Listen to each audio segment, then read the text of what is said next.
My name is Delaney Sieber, and I am a research intern at Old North Illuminated. I am in the building that houses our current gift shop. Every year, thousands of visitors come to Old North's gift shop to find souvenirs, but not many stop to think about this building or its connection to the North End's immigrant community.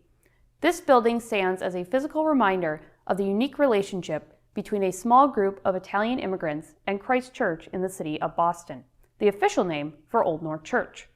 Join me as we explore their relationship.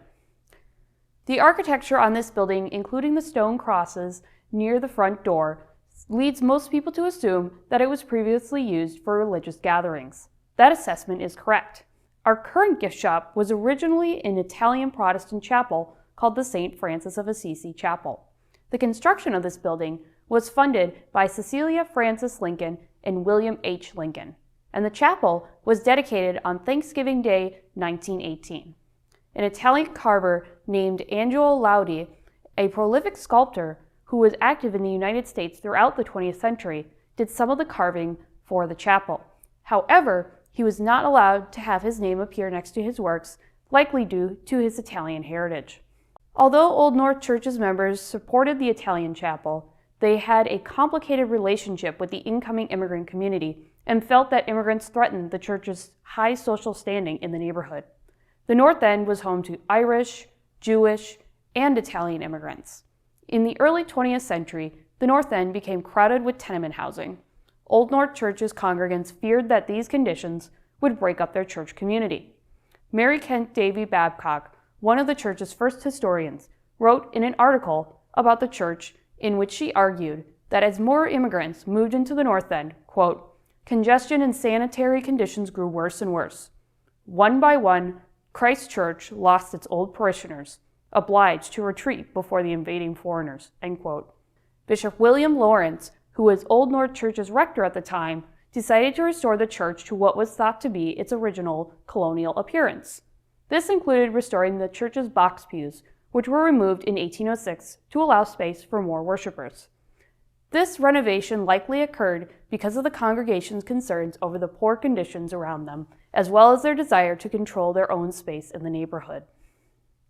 The poor living and working conditions of new immigrants led activists, both white Americans and immigrants, to fight for social betterment and labor rights. One notable labor activist who lived in the North End was Reverend Gianto Conte.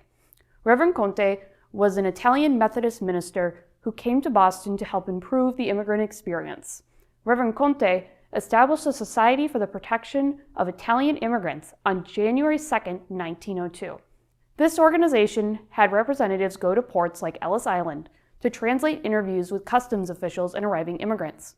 They also made sure immigrants got on the right train and were not taken advantage of by train ticket sellers. The society also distributed publications in the United States to teach Americans about Italian culture and maintained an English-Italian school. Reverend Conte also helped organize Italian-American socials that let white Americans and Italian immigrants interact and see a better side of each other. There was even a large children's Christmas gathering at Faneuil Hall in 1901, where writer, abolitionist, and early feminist activist Julia Ward Howe spoke. Howe wore a white Italian mantilla and gave brief remarks to the children in Italian. Reverend Conte demonstrated how an Italian could make a difference in the community. He established several organizations to improve employer-employee relationships. He guided Italians through the immigrant process and tried to help Americans better understand Italian culture. He also urged employers to pay workers directly rather than deducting pay for using an employment agency. Reverend Conte's work ultimately helped Italian factory workers become more aware of their rights and employers more cautious of their actions toward their workers. Besides the Italian Methodists, there was a small Italian Protestant community called the Waldensians who also lived in the North End and fought for social betterment. The Waldensians were founded in the Middle Ages in Europe by Peter Waldo. A strong Waldensian community established themselves in the mountains of Italy, and over time, some immigrated to the United States. Like the Italian Methodists, the Waldensians also contributed to the social welfare of their congregants who lived in the United States.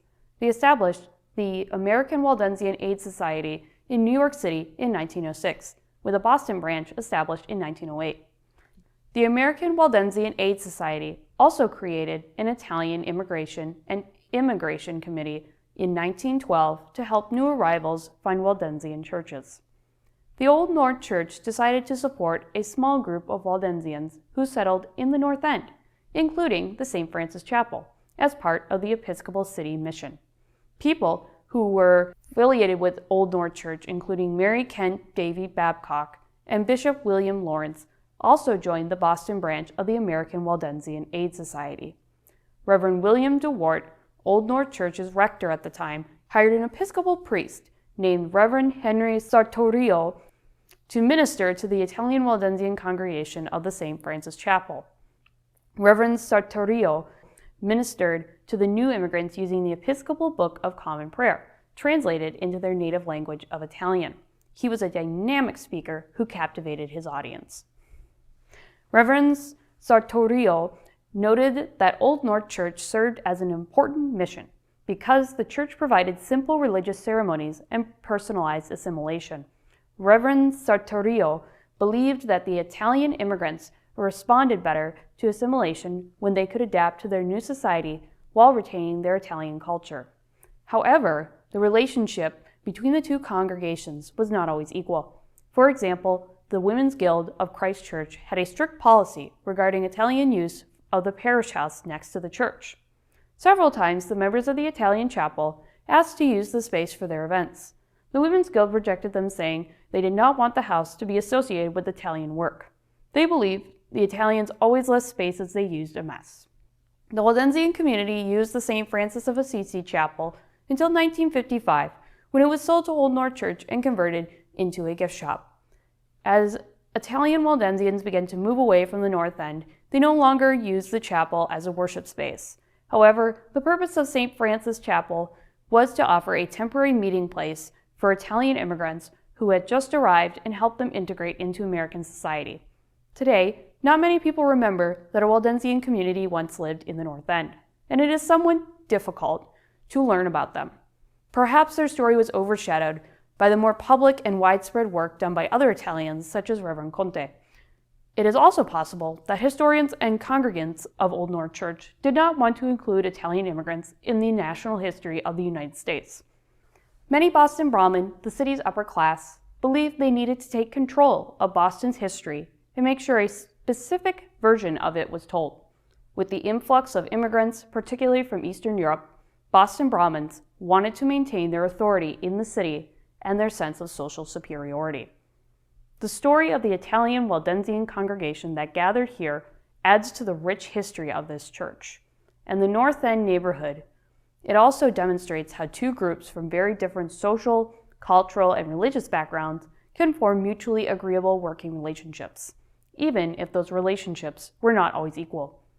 Thank you for watching this video discussing the St. Francis Chapel and its Italian Waldensian community. We hope to see you at Old North Church soon.